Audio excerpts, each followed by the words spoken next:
We're here for this week's episode of the classic ongoing series Badgernory, where I, the main man, reads classic stories and children's stories and whatever bloody hell I fancy doing. So, because I'm such a badass, a badger person, we're going to kick ass. The badger army is strong, everyone. I hope you're having a badger-tastic week. And on to the Call of Cthulhu from the commemorative edition of the Necronomicon. Last time we were up to chapter 2, so I shall continue. I've got my red vines, delicious, and my traditional Yorkshire tea, cup of tea. You're too hot, just off the kettle. Delicious. On we go. Hope you're sitting comfortably. The older matters which had made the sculptor's dream a bas relief so significant to my uncle formed the subject of the second half of his long manuscript.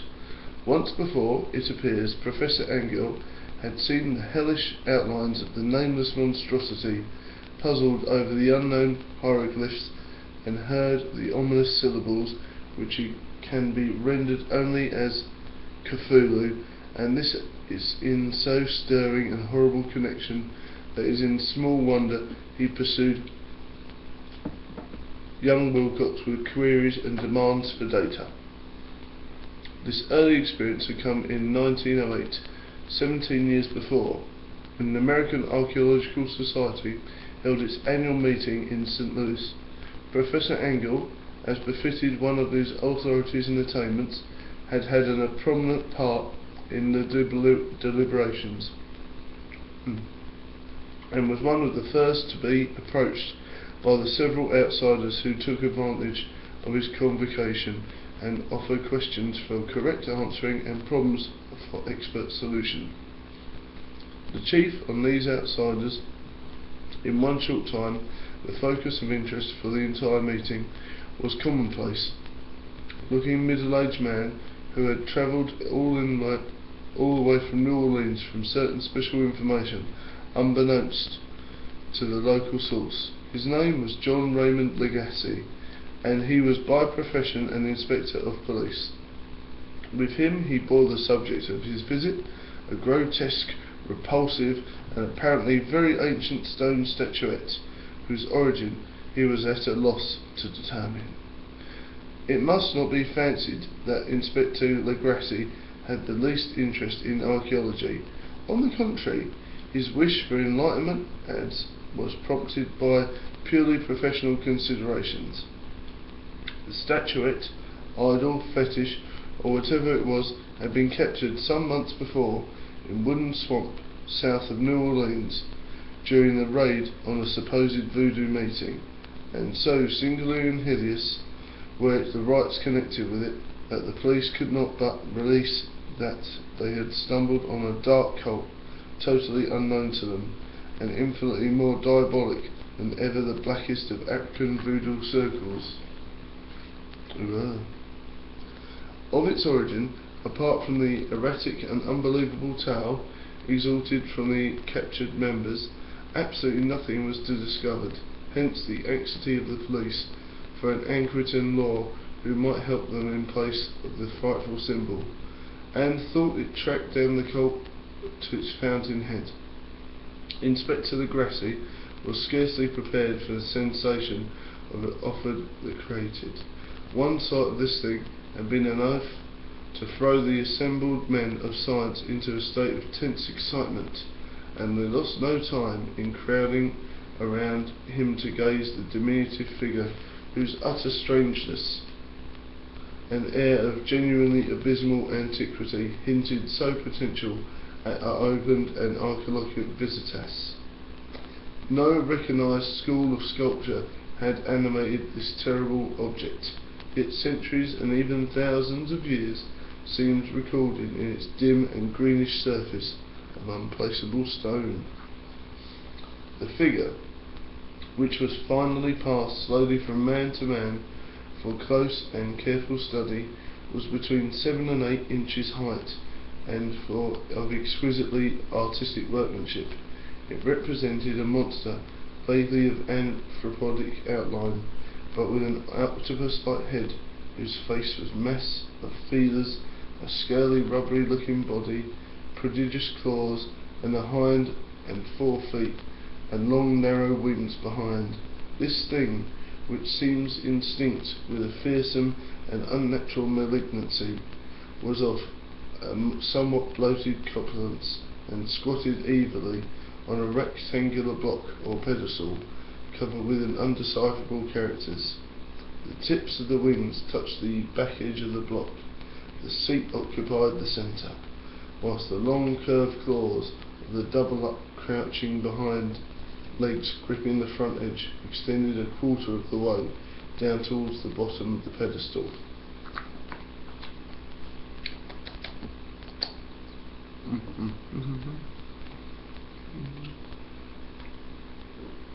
Thirsty wet vegetables.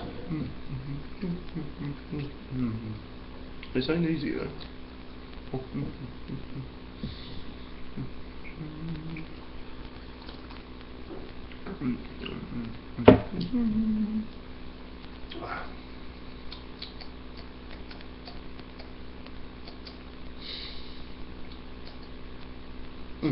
The cephalopod head was bent forward, so the ends of the facial feelers brushed to the backs of the huge forepaws which clasped the croucher's elevated knees.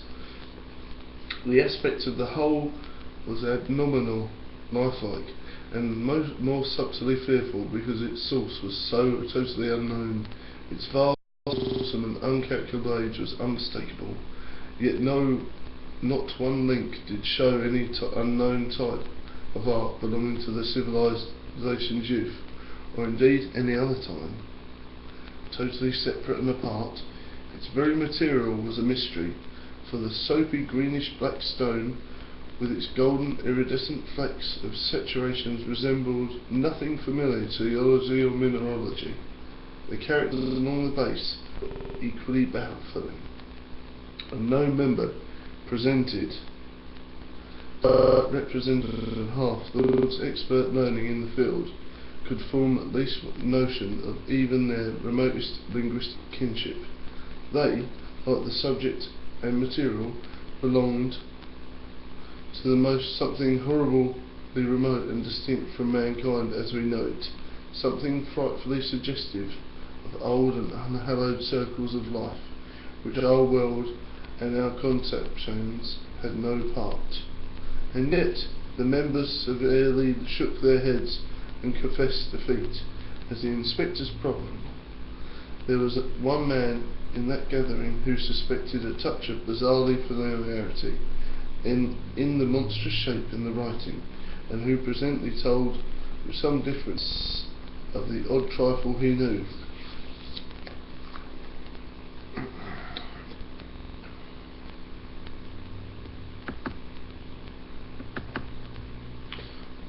One second, vegetables.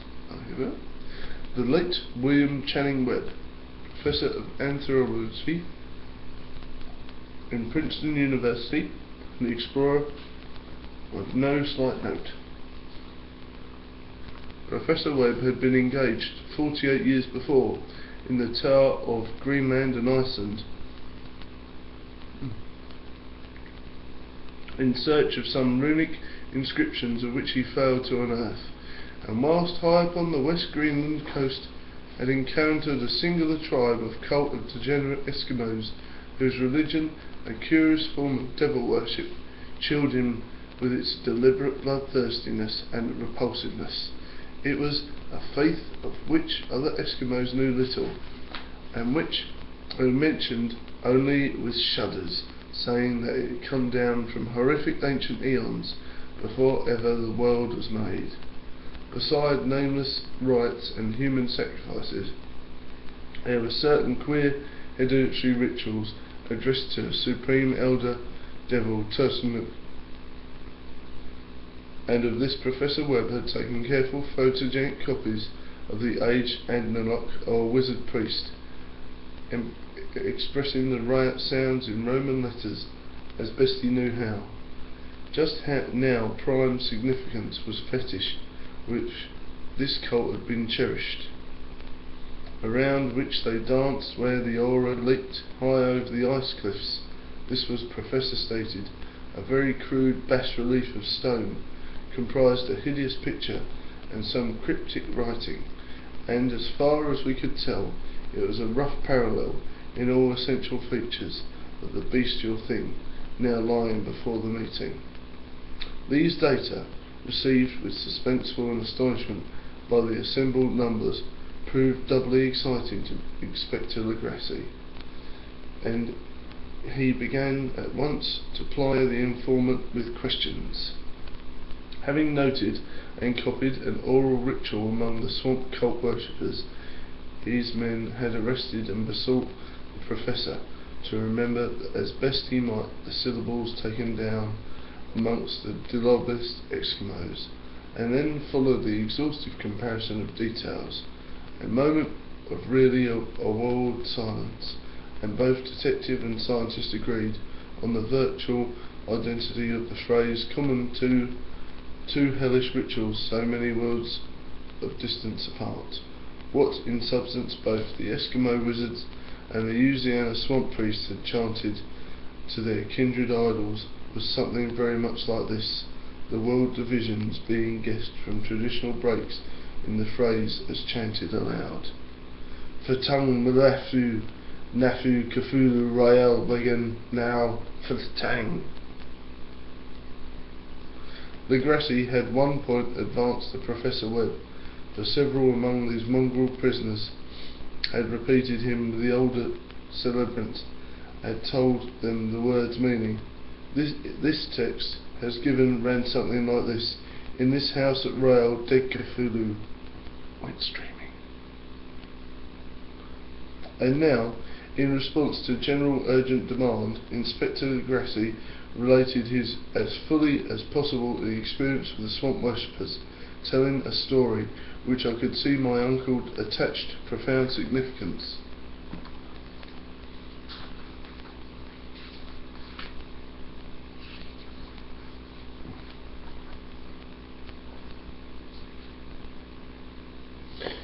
It savoured of the wildest dreams of myth-maker Theophilus, and disclosed an astonishing degree of cosmic imagination amongst such half-castes and pariahs as might at least expected to possess it.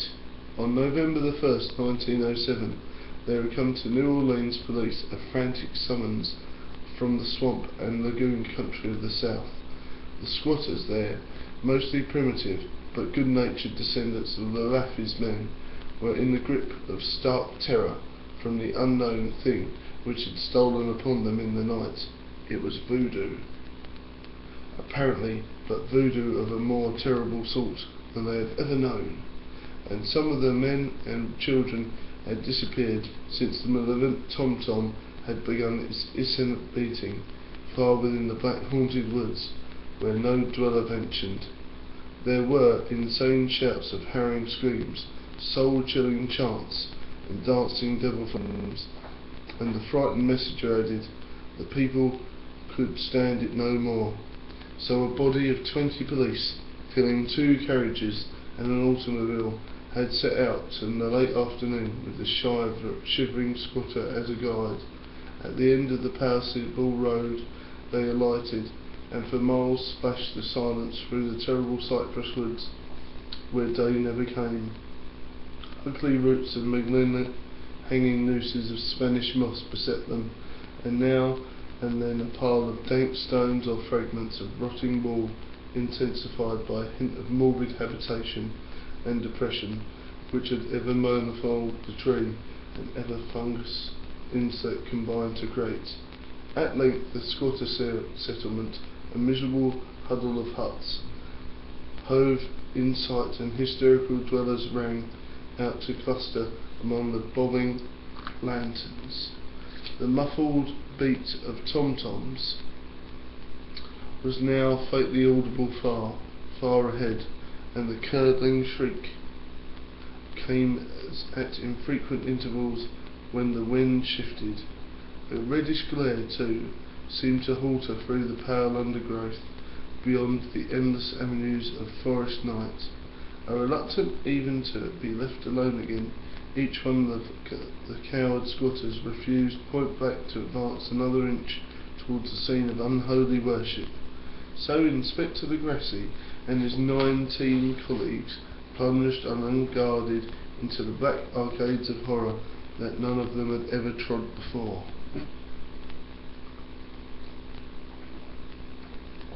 It's getting good, isn't it, Badgertears?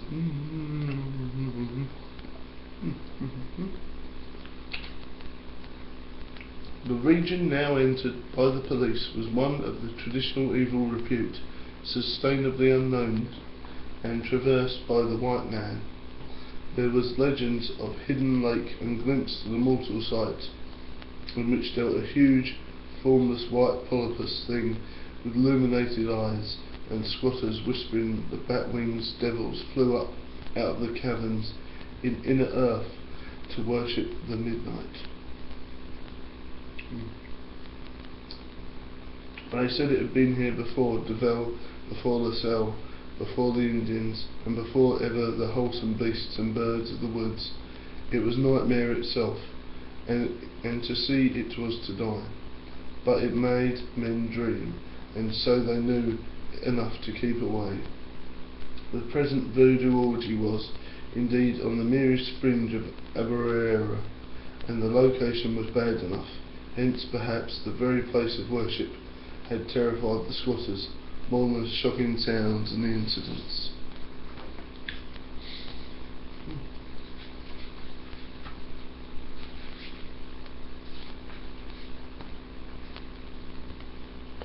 Only puppetry or madness could do justice to the noises heard by Legrassi's men as they ploughed through and through the black morass towards the red glare and the muffled tom-toms. There was vocal qualities peculiar of men, and vocal qualities peculiar to beasts. It is terrible to hear one when the source should yield the other. Animal fury and organic license here whipped themselves to demonic heights by howls and squawking ecstasies that told the variegated thought those nightly woods like pestilent tempests from the guffs of hell. Now and then less organised eruditions would cease, and from what seemed a well-drilled chorus of hoarse voices would rise in sing-song to chant the hideous praise or ritual Mwafanif Cthulhu Royal Watang Nigal Flatang. It's like Bloody Army of Darkness 3. If I had to read that out, I'd go straight to hell. Then the men, having reached a spot where the trees were thinner, came suddenly in the sight of the spectacle itself. 4 of them reeled, 1 fainted, and 2 were shaken into a frantic cry, in which the man cacophonied an orgy of unfortunate decadence. Deadened. Legrassi dashed swamp water from the face of the fainting man, and all stood trembling and nearly hypnotised with horror. In natural glare, the swamp stood grassy island of perhaps the acres ancient, clear of trees and tolerable dry, and this now leaped a twisted and more indescribable horde of human abnormality than any but the sim or an Anglola could paint.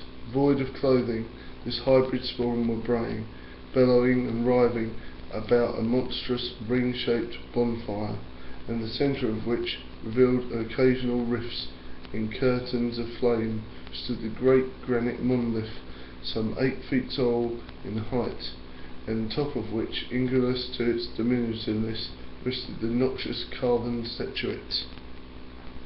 From the wide circle of 10 scaffolds set up at rectangular intervals, with the flaming girth monolith as a centre, hung head downward and oddly marred bodies of the helpless squatters who had disappeared. It was inside this circle that the ring of worshippers jumped and roared, and general direction of the mass motion were being from left to right, an endless echo between the ring of bodies and the ring of fire. It may have been only imagination, but it may have only been echoes of which induced the men, excitable Spaniards, to fancy a herd of antiphonal responses to the ritual for some far illuminated spot deeper within the wood of ancient legend and horror. This man, Joseph de Gauzes, I latter questioned and proved distractingly imaginative.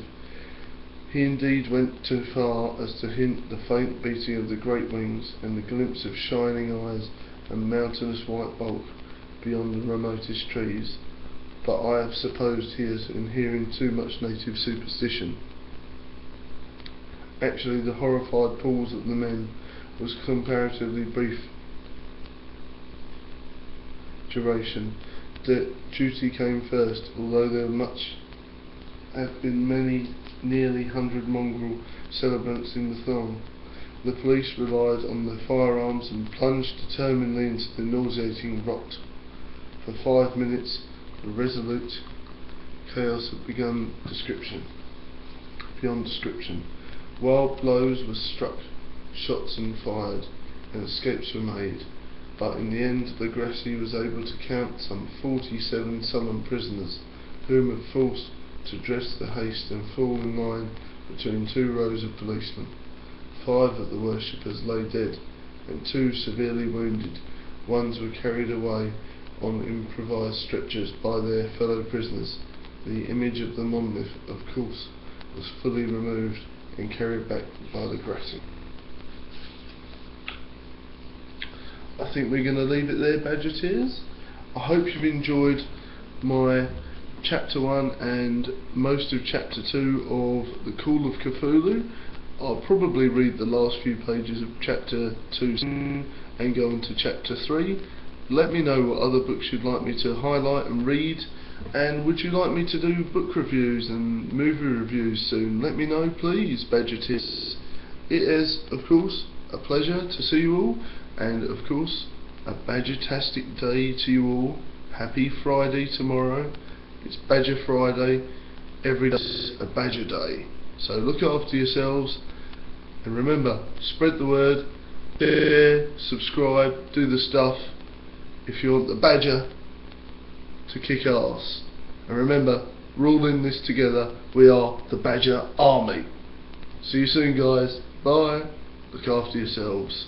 And remember, keep drinking tea and eating red vines, because they are delicious.